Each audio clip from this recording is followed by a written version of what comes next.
구약 성경 욥기 23장 말씀 되겠습니다. 1절 보시면 욥의 대답이라고 되어 있습니다.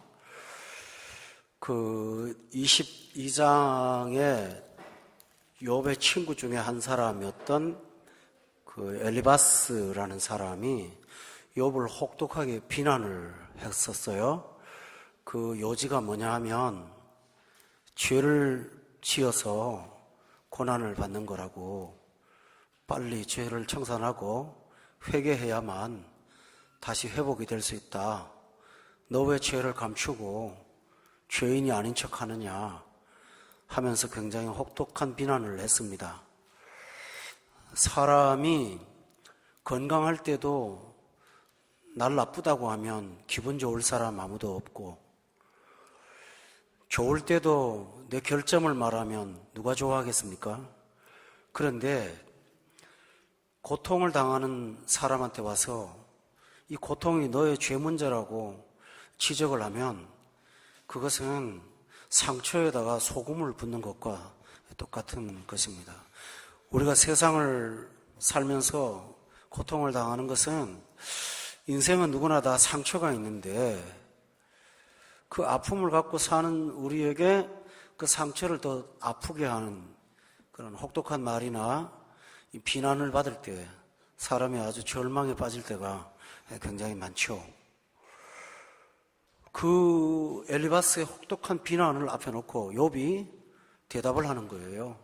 그래서 23장에 1절에 보면 욥의 대답이라고 되어 있습니다. 근데 여러분, 지금까지 욥기와는 전혀 다른 양상이 23장에 나옵니다. 욥이 대답을 하는데 엘리바스에게 대답을 안 해요. 1절로부터 마지막 절까지 봐도 엘리바스에게 직접 공박하는 내용은 한마디도 없어요. 근데 누구에게 대답을 하느냐 하면요, 하나님께 대답을 하고 있어요. 억울함을 당했는데 욥은 사람에게 대응하지 않고 살아계신 하나님께 찾아나가서 하소연을 했어요.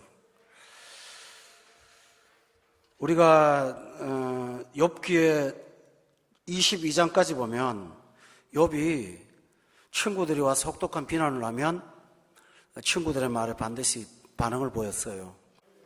그런데 지금은 그렇게 하지 않아요. 하나님 앞에 나아갔어요. 여러분이 성경을 보면 이런 사례가 종종 있어요. 그 사무엘의 어머니가 한나죠. 그 둘째 부인이 있었어요. 이름이 분인나죠. 사람을 너무 괴롭혀요. 고통스럽게 하고요. 그렇지만 한나는 그 둘째 부인 분인나하고 대적을 하거나 싸우지 않았어요. 그 대신에 그 마음의 고통을 가지고 하나님께 나아갔어요. 그리고 하나님 앞에 가서 기도했어요. 항변했어요. 바로 이와 같이 경건한 신자들은 사람과의 분쟁 중에서도 사람에게 대응하지 않고 그 문제를 가지고 하나님 앞에 나아가는 게 신자의 아름다운 자세예요. 우리가 억울함을 당하거나 속상함을 당했을 때 그 고통을 준 상대를 대응하고 끝나면 그걸로 끝나는 것이 아니고 또 돌아와요. 끝없이 보복하고 또 반복되고 이런 아픔이 있어요. 그런데 그런 연속적인 아픔의 과정을 하나님께 가지고 나아가면 끊어져요. 사람에게 문제는. 사람하고 대화하지 않으니까요. 그러나 침묵하는 것도 아니에요. 하나님 앞에 나아가서 나의 문제는 이것입니다 라고 고백하는 거예요. 왜 이런 자세를 가질 수가 있는가 하면요, 사람들이 나를 어떻게 평가하든 사람의 평가는 매우 주관적이에요. 그리고 어느 한편으로 그 사람이 보는 어떤 시각의 차이가 있어요. 그래서 이 사실을 아는 사람들은 사람들의 비난을 받을 때 혹은 칭찬을 받을 때 우쭐거리거나 낙담하지 않아요. 칭찬을 받을 때도 마찬가지예요. 사람이 무슨 기준으로 나를 칭찬하는지 사람마다 기준이 다르잖아요. 우리의 칭찬은 하나님께로부터 오는 게 진짜예요.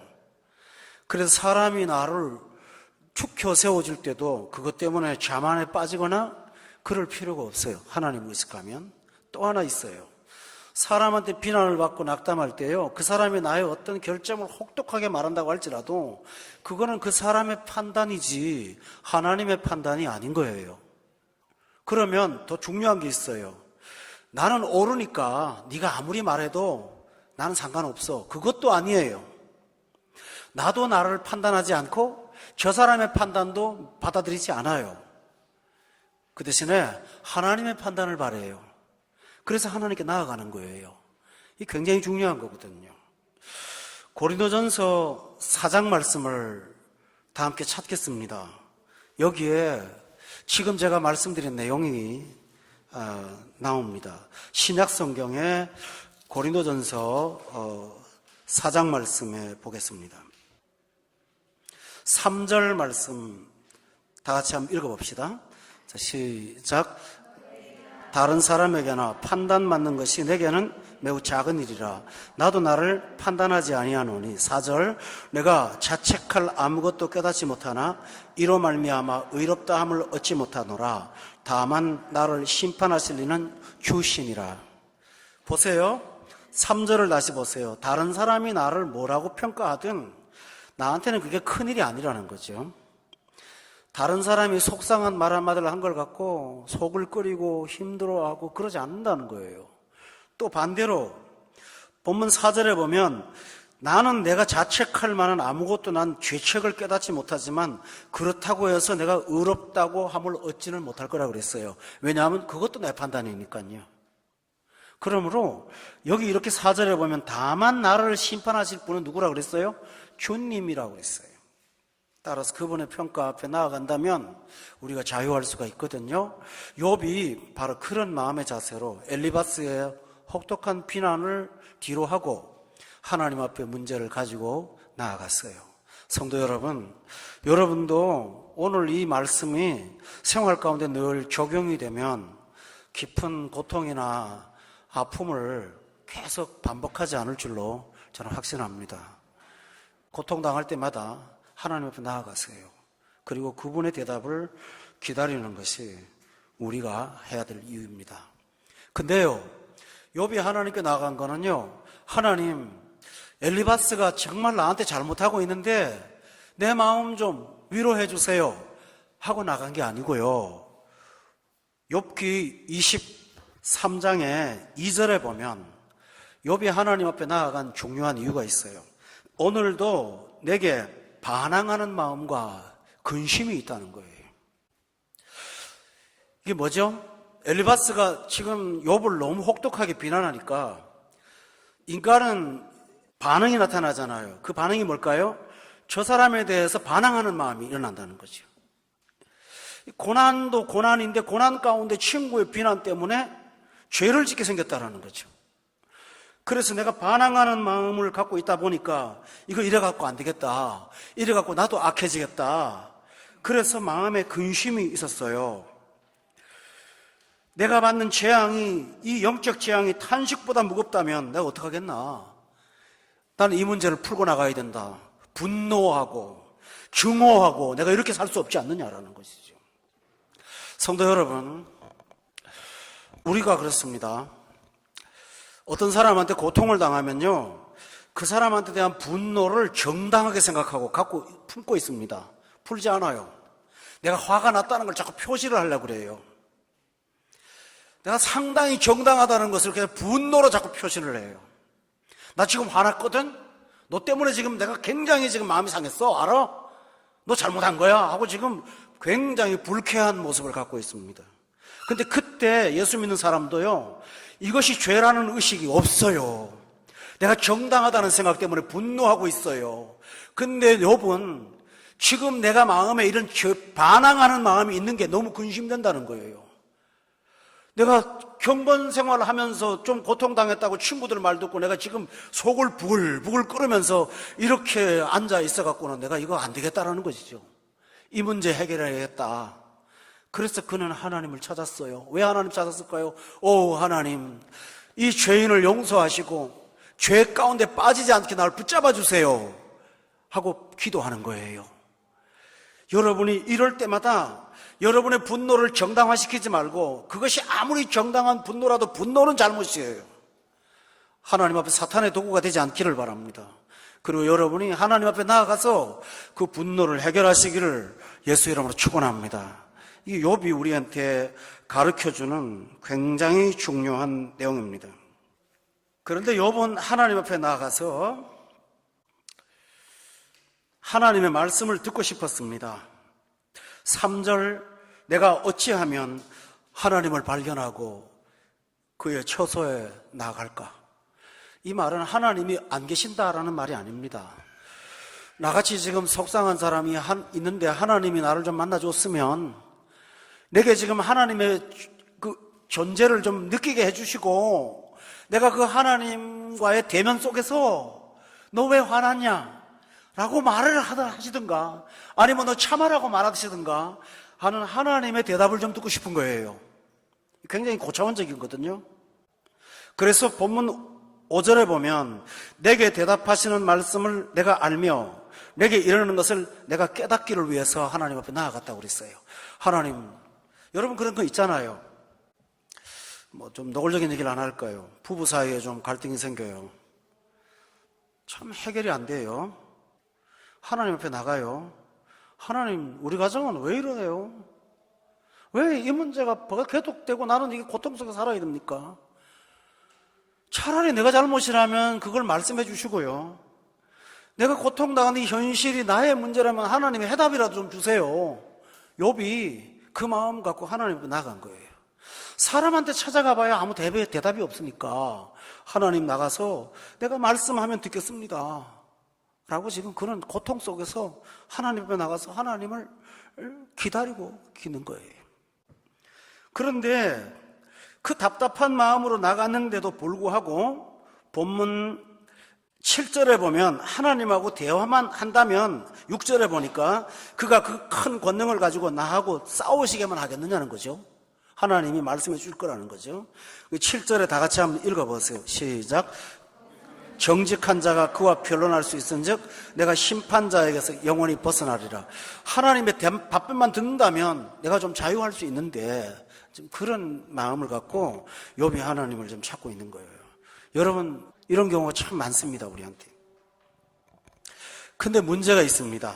본문 9절을 한번 8절을 보세요. 조금 오늘 어려운 내용일 수 있습니다만 실제로는 하나도 안 어렵습니다. 그런데 라는 말이 있어요. 내가 그렇게 답답한 마음을 갖고 사람한테 대항하지 않고 하나님 앞에 나아갔는데 내가 앞으로 가도 그분이 뭐 한다고 그래요? 안 계세요. 뒤로 가도 뭐 한다고요? 보이질 않아요. 하나님의 존재가 있다는 것을 나는 알아요.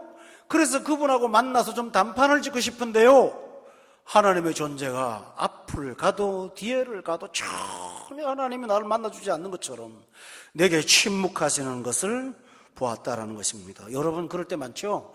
답답한 마음 갖고 교회 나가서 앉아있는데 기도는 하지만 음성도 안 들려오고 성경도 그럴 때는 성경 말씀도 귀에 안 들어오고 찬송도 잘 안 불러지고 답답한데 하나님이 뭔가 계신다면 좀 뭔가 한번 보여주기라도 했으면 좋겠는데 전혀 그런 건 없이 내 고통은 여전히 지속될 때가 있습니다.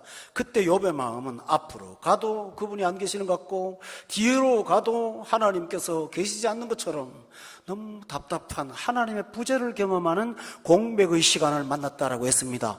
교우 여러분, 하나님은 항상 내게 나타내 주시지만 않습니다. 하나님은 내게 숨으실 때가 있고 하나님은 나한테 침묵하실 때가 있습니다. 여기까지입니다. 여러분 9절까지는 다시 말씀드릴게요. 욥이요, 그 경건한 마음으로 하나님 앞에 나가서 얻은 결론은 하나님 못 만난 거예요. 근데 그 다음이에요. 10절에 보세요. 그러나, 이 그러나 믿음이거든요. 우리 따라합시다. 그러나 그거예요. 그 상태에서 하나님 안 계셔, 나 같은 사람 돌봐주지도 않아 하고 하나님에게 등 돌리지 않고요. 그렇지만, 그런 말이에요. 그렇지만 그럼에도 불구하고 한 가지를 알아요. 내가 가는 길을 그가 알고 있다는 건 믿어요. 하나님이 지금 행동하시는 게 구체적으로 보이진 않아요. 그러나 내가 가는 길을 그가 알고 계신다는 사실을 내가 믿음을 갖고 있어요. 내가 체험하지 못해도 하나님은 나를 주목하고 있고 내 상황과 내 입장을 하나님께서 긴밀히 쳐다보고 계신다는 사실을 믿어요. 여기서 여러분이 중요한 사실입니다. 욥은 바로 그 믿음을 갖고 이 고통을 지금 배겨낸 거예요. 여러분 잘 보세요. 욥기가 1장부터 42장까지 있는데 지금 23장까지 나온 동안 하나님이 1장과 2장에 사탄과 대화하는 그 이후에는 한 번도 나타나지 않아요. 여러분 기억하시죠? 욥기에 굉장히 중요한 내용입니다. 욥기 마지막 다 뒤쪽에 가야 하나님이 그때부터 나타났어요. 하나님이 그 많은 시간에 침묵하시고 아무런 응답이 없는 거예요. 그러니까 친구들은 항변하고 욥은 하나님하고 소리를 질러도 응답도 없는 이 고통스러운 이 딜레마에 빠져 있는데 그럼에도 불구하고 욥은 대단한 사람입니다. 그러나 실제로 그럴지라도 나는 내가 가는 길을 그가 아신다고 난 믿어. 그 믿음을 꽉 붙잡았어요. 하나님이 나 알고 있어. 믿어 하고 붙잡았어요. 따라합시다. 내가 가는 길을 그가 아시나니. 네, 그가 알아요. 그것을 알아요. 또 두 번째예요. 13절에 보세요. 그는 뜻이 일정하시다고 하는 것을 믿었어요. 하나님은 지금 말씀도 안 하시는 것 같아요. 하나님은 내 기도에 응답도 하지 않는 것 같아요. 그러나 그 욥에게 있는 믿음은 뭐냐 하면 그럼에도 불구하고 하나님은 변덕이 없으시고 그 뜻을 일정해 가지고 나를 구원하신다는 사실을 믿어 의심하지 않았어요. 여러분 신앙이 바로 이겁니다.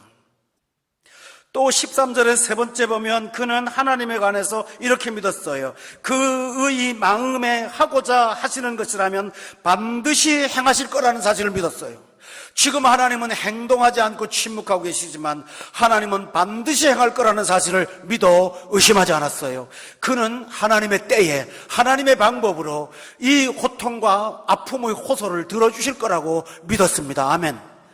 이것이 바로 암흑기의 신앙이에요. 성실하게 살아왔던 삶을 보상받지 못한 영적인 공백기가 우리에게 인생에 있을 수 있습니다. 그때 우리가 할 수 있는 일은 바로 이 믿음 꽉 붙잡는 거예요. 그거 하나 꽉 잡는 거예요. 그거 하나 의지하고 사는 거예요.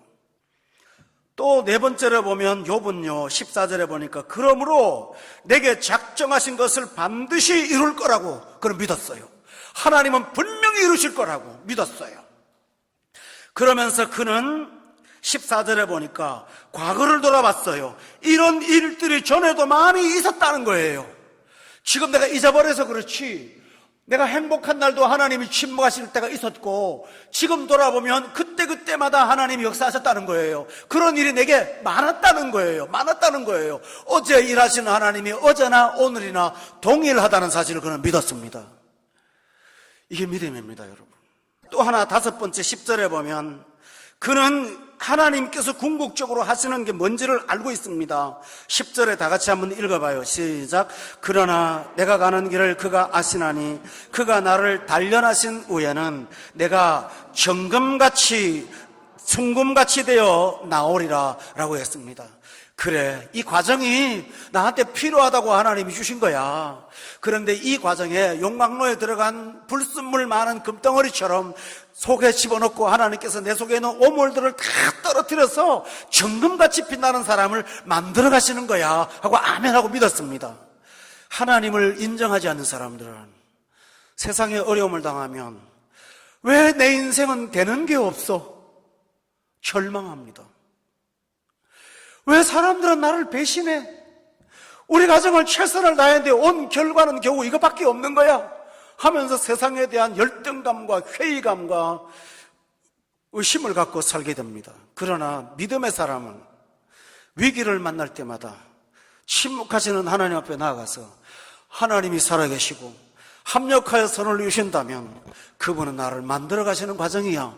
내가 잘 몰라서 그렇지 저 산 넘어가면 이 고비를 넘어가면 하나님께서 내게 주시는 위대한 일들이 나를 기다리고 있을 거야 하고 믿었습니다. 할렐루야. 이게 믿음이에요. 유명한 예화가 하나 있는데요 제가 인용하겠습니다. 사막 한복판을 걸어서 길을 찾던 아들과 아버지가 있었다고 합니다. 아무리 사람을 찾아도 인가도 없고 어디 가서 의지할 데가 없는데 길을 한참 가다가 보니까 묘지가 꽉 차 있는 골짜기를 발견했대요. 아이가 하는 말이, 아빠, 이제 우린 죽었어. 여기 와보니까 사람 다, 나 같은 사람들, 우리 같은 사람 다 죽었잖아. 여기 묘지가 가득하잖아. 근데 그 아버지가 생각이 달라요. 이렇게 말합니다. 야, 묘지가 있다는 거는 사람이 사는 데가 가깝다는 거야. 그렇게 봐야지. 하고 아빠의 말을 들었더니 실제로 거기 그대로 된 겁니다. 맞죠, 여러분들이요? 우리가 어떤 묘지를 봐도 하나님을 의식한다면 우리는 희망을 가질 수가 있습니다. 그러나 내 스스로 하나님의 존재를 부정한다면 여러분 어디 가서 인생을 기대고 살 수가 있겠습니까? 욥은 그 사실을 믿고 그가 나를 지금 단련하고 있어 라고 믿었어요. 그리고 정금같이 나올 거야. 아멘이세요? 그렇게 한다고 그랬어요, 하나님께서. 그래서 그는 결단했어요. 11절에 보세요. 다 같이 읽읍시다. 시작. 내가 그의 길을 지켜 치우치지 아니하겠다고 결심했습니다. 내 발이 그의 걸음을 갈짓자로 왔다 갔다 하지 않고 바로 따르겠다고요. 평생 하나님과의 따름이 좌로나 우로나 치우쳐갖고 평생 드리블 하다가 사는 인생 굉장히 많습니다.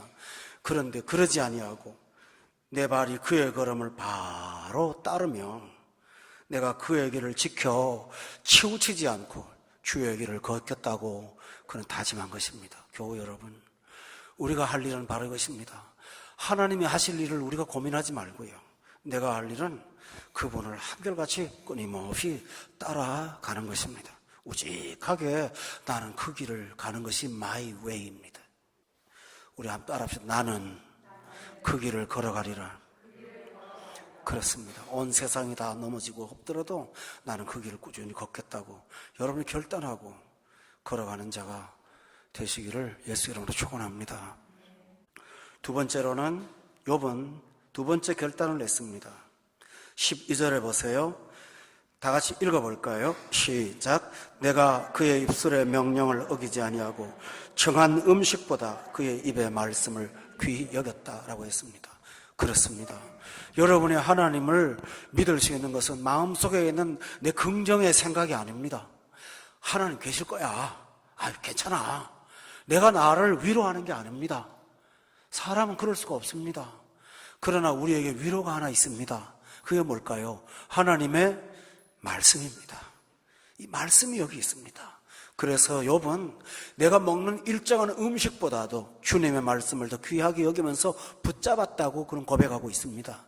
여러분은 시편 119편을 잘 아실 겁니다. 한번 찾아보세요. 거기 보면 이런 시인의 아름다운 고백이 나오고 있습니다. 시편 119편 되겠습니다. 92절 보세요. 다 같이 한번 읽읍시다. 시작. 주의 법이 나의 즐거움이 되지 않았다면 내가 내 고난 중에 멸망하였을 거라고요. 바로 이것입니다. 하나님의 말씀을 즐거움으로 삼을 때 이 위기를 헤쳐나가서 결국은 말씀의 위로와 말씀의 능력을 갖고 여러분은 살게 될 수가 있습니다. 따라서 하나님 말씀을 멀리하지 않기를 예수 이름으로 축원합니다. 하나님은 위기 때마다 내게 꼭 필요한 말씀들을 준비해 놓으셨다가 그 말씀을 허락하시고 그걸 붙잡고 걸어가게 하시는데요. 어제 저녁 우리 직장반 공부하면서 참 은혜가 많았습니다만은 그 반에서 했던 얘기를 한 번 더 말씀드리겠습니다. 그 갈릴리 가나에 왕의 신하가 아들이 병들어서 예수님 오신다는 소문 듣고 예수님께 고쳐달라고 요청을 했습니다. 그러면서 하는 말이, 예수님, 우리 아이가 가버나움에 있는데 내려가셔서 애 좀 고쳐주세요. 그때 예수님께서 내려가지 않고 네가 가라고 그러면서 말씀하시기를, 네 아들은 살아있다고. 살아있다고 하지 않고 살았다. 네 아들이 살았다. 이렇게 말씀하셨어요. 그래서 이 왕의 신하가 그 말을 듣고 공무를 잠깐 중단하고 고향으로 내려갔습니다. 그렇게 먼 거리는 아니지만 사람이 걷는 것은 오래되잖아요. 가는 길 중간에 집에서 일하는 종들이 올라오다가 이 주인을 만납니다. 너희들 왜 어디 가냐 물었더니 이 종들이 하는 말이, 주인님 걱정하지 마세요. 우리가 기쁜 소식 전하려고 여기 왔습니다. 뭔데? 아들이 살아났습니다. 그래서 그 말을 듣고 그 왕의 신하가 언제 났는데? 하고 물었더니 어제 제 첼시에 열기가 떨어졌습니다. 그 말을 듣고 보니까 예수님께서 이 왕의 신하한테 네 아들 낳았다는 말을 한 게 어제 저녁 제 첼시였거든요. 그래서 성경에 보니까 말씀하신 그때인 줄 알았다고 되어 있어요. 그때 그는 말씀을 체험했어요. 그리고 저와 온 집이 다 예수를 믿었어요. 근데 여러분, 여기 중요한 사실이 있어요. 왕의 신하가 집에 갈 때 그냥 가지 않고 아들이 살았다는 말씀 믿고 갔어요. 그런데 가다가 사람이 그렇잖아요. 제가 상상을 했다고 그랬어요, 어제. 사람의 말씀 믿고 가지만요, 이 믿는 믿음의 능력이 오래를 못 가요. 길 가다가 진짜 믿어도 될까? 그 양반이 낳았다고 말하지만 가보지도 않고 내 아들이 누군지도 모르는데 무슨 낳았어? 의심 안개처럼 마음속에 피어오르는 그 순간에 하나님이 출현시킨 게 뭔지 압니까? 종들이에요. 중간에 좋은 소식 듣게 하셔갖고요, 지칠만 할 때 그 말씀 붙잡고 허겁지겁 집에 달려가서 확인하게 만드는 거, 하나님이 그 일을 하십니다. 오늘 사랑하는 교회 여러분, 인생의 노정에서 여러분은 중간중간 말씀을 갖고 오는 고노형 종을 만나야 됩니다. 저는 전해주는 사람이잖아요. 그리고 여정에서 지칠 때마다 힘을 얻으세요. 그 다음에 힘을 얻고 또 걸어가는 것이 아니고요, 그 말씀을 경험하고 눈으로 보기 위해서 여러분이 가라고 하신 그 자리에 가 보십시오. 하나님께서 여러분들을 위해서 준비해 놓은 귀한 것들이 있을 것입니다. 그것을 발견하고 거기서 여러분은 저와 온 집이 예수를 믿는 찬양의 기쁨을 누리게 될 줄로 저는 믿어 의심하지 않습니다.